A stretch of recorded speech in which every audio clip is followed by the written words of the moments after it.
Hello everyone, welcome back to the channel. Today's scary story comes from a Reddit user. I was recently accepted for elective psychiatric observation due to anxiety, paranoia, and severe depression. This is an actual medical procedure where you voluntarily go into a psych ward for observation. I had planned to do this for several months, but I was rejected by 3 hospitals before finally being accepted at a 4th. The first 3 rejections were due to the fact that I had self-harmed in the past. The 4th one said that they would take me in, but I couldn't bring any devices with me. I dropped my phone off with a family member. They drove me there, and I walked into the lobby on my own. I was shown to a room with a bed and told to change into a hospital gown. After a few minutes of paperwork and evaluation, they wheeled me into a padded room with a sliding glass door. A doctor said that I would be allowed to keep my clothes, except for my shoes. I asked if I could keep my contacts in, and the nurse said that I wasn't allowed to have them. She took me to the bathroom to remove them. Once I got home, she brought me back, and I remember falling asleep. The next thing that I remember is waking up to the sharp sting of disinfectant clinging to the air. My body was stiff, my mind was foggy. I don't remember the rest of that day. A few days later, I woke up to the sound of slamming doors and talking. I sat up on the rusted hospital bed. I was disoriented. Why was I there? What had happened? I looked around. The room was bare.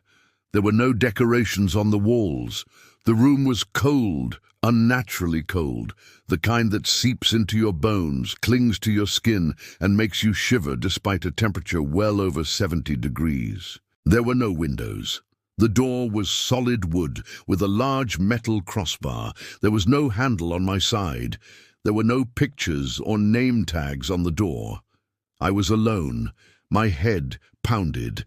I could feel all of the stitches along my arms and wrists.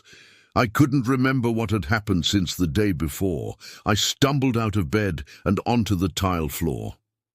That's when I noticed the heart monitor blinking lifelessly on the counter beside me. The machine was unplugged.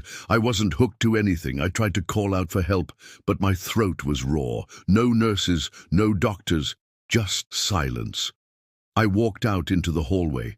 It was empty. I called out again. My voice echoed down the hall. Still nothing. The hallway outside was lined with wheelchairs and gurneys. Most of the wheelchairs were broken, but some had people in them. They were sitting upright but motionless, staring straight ahead. I don't know how long I stood there watching them, but eventually I walked away. As I walked down the hallway, I saw a medical chart fall off of a gurney. I picked it up and brought it closer so I could see the name on it. All that was written was Jane Doe. Beneath her name was a progress note written by a doctor. I read it. No vital signs. Continue observation. The page was stained with what looked like dried blood. Disgusted, I tossed it back down and continued walking. The room that I had come from was at the end of the hallway. At the opposite end was a sign hanging from the wall above a swinging door.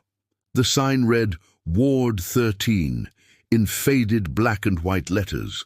It looked like the paint had been scraped off in places to reveal the red underneath. I felt compelled to go through that door. Or maybe I had no choice. I walked toward the sign. On the wall beside it was a rusted metal box with a handle and a clock. The clock read 12:34 a.m. It hadn't moved for hours, maybe days. I pushed through the door. It creaked like a scream caught in a whisper. Inside, I found myself in a supply closet. I quickly scanned the room, finding boxes stacked precariously on shelves against one wall and an old wooden desk against another. Behind the desk was a computer terminal connected to a printer. The only other feature of the room was the door on the far wall. The hinges on the door were rusted and misaligned. It hung crookedly in its frame. The door itself was solid and without a handle. I was about to reach out and push it open when the lights inside flickered violently and then cut out. The only illumination came from the emergency lights in the ceiling. It wasn't enough light to see much, but I could make out the outline of a person standing in the corner of the room. The figure seemed to be hunched over. I called out, and the figure slowly turned. It limped forward. I could see that it was dragging itself along the ground. I could also see its face now. It was wrapped in gauze, leaving only one eye visible. The eye was wide and bloodshot. It looked at me like it knew me. I turned and ran. I ran to the door, threw my weight against it, but it wouldn't budge. I started to panic. What was that thing? How did it get out? What if it followed me? The door swung inward suddenly. Startled, I jumped back. A shadow loomed in the doorway. I could hear the rasping of breath, wet and heavy. I backed away until my back hit the desk. I closed my eyes tight, waiting for whatever was out there to come in and kill me. I waited for what felt like hours, though it may have only been seconds. Eventually, the sound of dragging footsteps faded into the distance. When I dared to look again, the hallway was empty. I searched for the door in the darkness, found it, and ran. I ran down the hallway. Doors slammed shut behind me, but they weren't the same doors that I had come through. I could hear voices speaking in languages I didn't understand. Some of the voices sounded familiar, but not distinctly, like I had heard them before, but not recently. I could also hear whispering coming from the walls. Finally, I found the original door and ran through it back into the padded room. I slid down the glass door and pressed my back against it. I could still hear the dragging sound approaching. I could hear the whispers getting louder. The dragging sound stopped outside the door. I held my breath. The doorknob rattled violently. The door shuddered in its frame. The lock clicked. When I peeked through the blinds, I could see a dark shape outlined against the light coming from the hall. It was tall and gaunt. I ducked back down just as the door burst open. I could hear the scraping of metal on tile. I could smell decay. I pulled my knees to my chest and rocked back and forth, trying to calm myself. The stench filled the room. It smelled like death. It smelled like dirt. It smelled like my worst nightmare. I closed my eyes and waited. I don't know how long I stayed there, but eventually the sound of dragging footsteps faded away.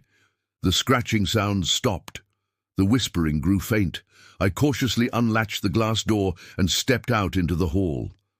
The coast was clear. I walked out of the hospital and never looked back. It's been 3 weeks since then. I haven't slept well. I can still smell that stench sometimes, especially at night. And I still hear the dragging sound in my nightmares. My therapist says that these are normal things to dream about after experiencing such trauma. I wonder what happens in Ward 13.